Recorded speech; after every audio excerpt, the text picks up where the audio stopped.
and welcome to another episode of the Raw Food Messenger here on YouTube. I'm Fabian Forte. I'm Andrea.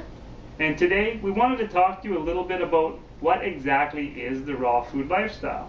Many of you may be curious or have heard about it in the news and maybe want to know a little more about it. So today we were going to give you a little bit of an idea what exactly it involves. So, one of the most important parts in this lifestyle obviously is the food. And it's the same important what you eat as what you don't eat. So we're gonna give you a list of what things you should avoid so you can make your diet, maybe your current diet, healthier. So one of these, maybe the most important, is the meat. Any kind of meat you should avoid, because it's not true what you hear all the time that you should have your meat because you need the protein, because you need vitamins coming from animal products, because you can find the same nutrients in your vegetables or fruits. And when you find the nutrients like your proteins and such in the vegetables, they're a lot more bioavailable to you. They're actually, your body can assimilate them much better than they can meats. Yeah, and it's just, if you think about where the animals get their protein and their nutrients, they don't just make these nutrients, no? They get from their food. And what's their food? What the cows are eating, no? They're eating grass. So the grass is what is actually the source of the protein. So in other words, we should go straight to the source and kind of bypass the animal. It's kind of strange we want to eat the animal to get the nutrients that they got from the plants. Mm-hmm. Why don't we just go straight to the plants? Yeah, and it's easier to digest, and we're avoiding all the bad things that the animal products actually have.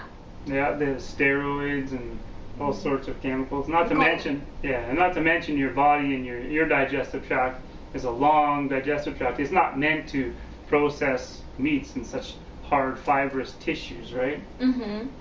So moving on, another thing we really, well, you probably knew this already, but you should avoid basically all breads.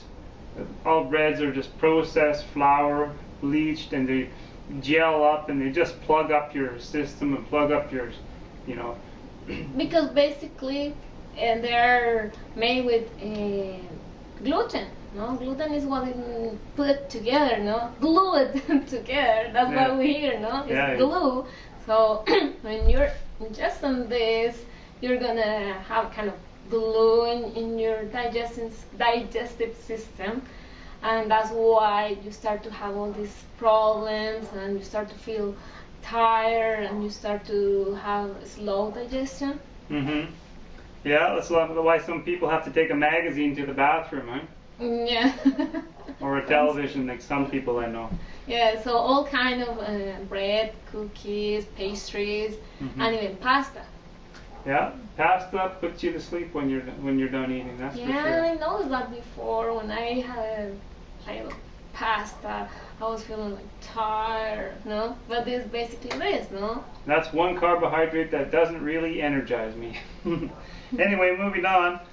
Deep fried foods, potato chips, all the basic junk foods that, on any diet are considered bad. So just cut those out of your diet. And that brings us to probably the most unique part of the raw vegan diet, and that is do not cook your food.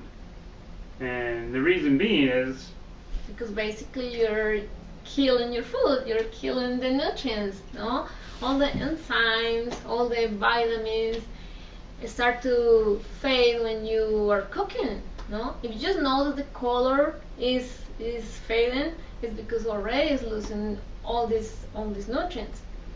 Yeah, so really when you pick a fruit or a vegetable, I mean, the moment you disconnect it from its tree, which is basically its life source, life support, it slowly begins to die and lose its nutrients. And I guess when you put it in a heated, like an oven or a high heat, you really accelerate the rate that the fruit or vegetable loses its Yeah, nutrients. so that's why we have to eat them as fast as possible and obviously boil and cook.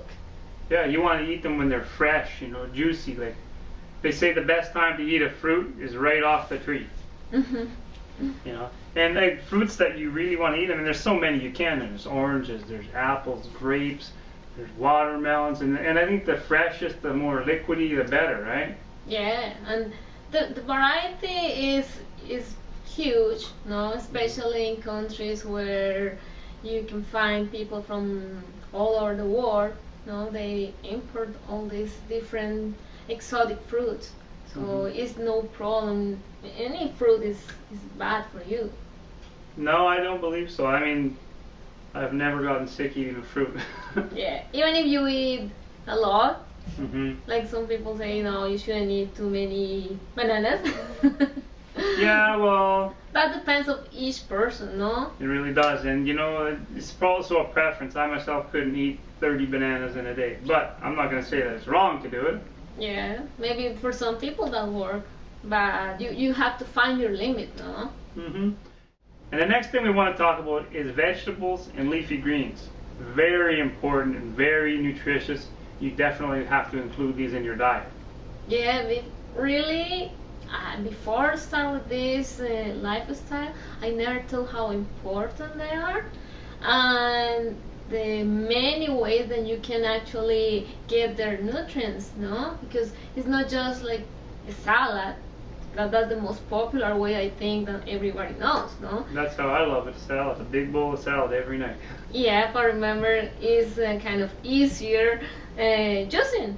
No, you put kale and cucumber and orange, and you have a very delicious juice and high in nutrients.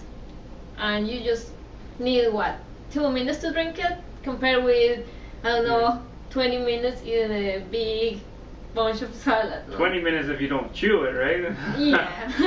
I think it takes me an hour and a half sometimes to eat my salad at night. Oh. But I think the best thing about juicing is the fact that all those nutrients are so concentrated and you drink them and they go directly into your blood. They don't have to be digested or anything. Yeah, exactly. It's easier. It's like a shot of energy. Shot of adrenaline, yeah. Yeah, that's what I feel.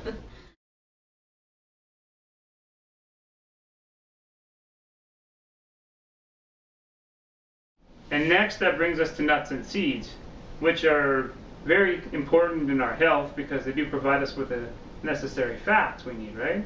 Yeah, and are very good like, for snacks, no, or healthy snacks.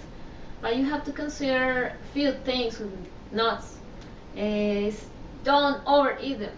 No? Yeah, you're right. Because a lot of people do, they'll eat, bags and bags of nuts at one time, and really, I think I was told the more healthy way to eat them is maybe one handful A day. a day, maybe two at the most. Yes, but the problem is like for this raw food lifestyle, you need nuts to create other recipes, no? Yeah. We found a lot of recipes that like desserts, pies, or just for creams, and you need to use nuts. But I think that's fine. I mean, they're desserts, right? You're not supposed to live on desserts. They're supposed to be a treat, so. And that's why some people start to get fat in this diet because it's the dessert after one. After Yeah, another. you have to. You can't just eat what you want when as much as you want. It still depends, what type of food. I mean, nuts are high in fat, so you definitely don't want to overdo it. So if you're making dishes like raw cakes and raw pies and stuff where you use a lot of nuts to make the shell, you still maybe have a slice. Don't eat the whole pie. Yeah, it's a treat. Yeah. It's not a meal. Okay, and a lot of people use oils. In the raw food diet, we kind of stick to the more healthy oils like coconut oil, olive oil, and maybe some hemp oil. And we don't overdo it with that. Maybe a teaspoon in a recipe, but that's really all you need. Yeah, it's that you don't have to be afraid of oil, no? But some people are a little more strict about the fat in their food, but I don't think it. Yeah. 1-2 spoons of oil. Yeah, it really It's not all gonna hurt. it all comes down to moderation. I mean, Yeah, if you overdo it on moderation. anything, you're going to be out of balance, and you're probably going to have some health problems. Mhm. And this is another area of your expertise, Mhm. and that's skin products. We learned early on in this lifestyle that it doesn't matter if you're putting a product on your skin. If it's going on your skin, it's going in your blood. So basically, it's affecting your health. Yeah, and this is something that I really never considered before, because I used to buy a lot of body creams, face cream, just thinking in the benefit that I can see, no? But I never thought in all the ingredients that actually are in these products that are not natural enough, no? And when you start to read the ingredients in the label, and if you can't pronounce it, it's something strange, and it's a chemical, and it's pretty much like if you're in it, no? Yeah, Your skin is eating this product. And I guess what we've come to believe is that the rule of thumb is that if you can't eat it, then you shouldn't wear it on your skin. Yeah, I used to go now to natural health stores and just ask for curious. No, I could eat this cream. Yeah, you could. Okay, that's good then.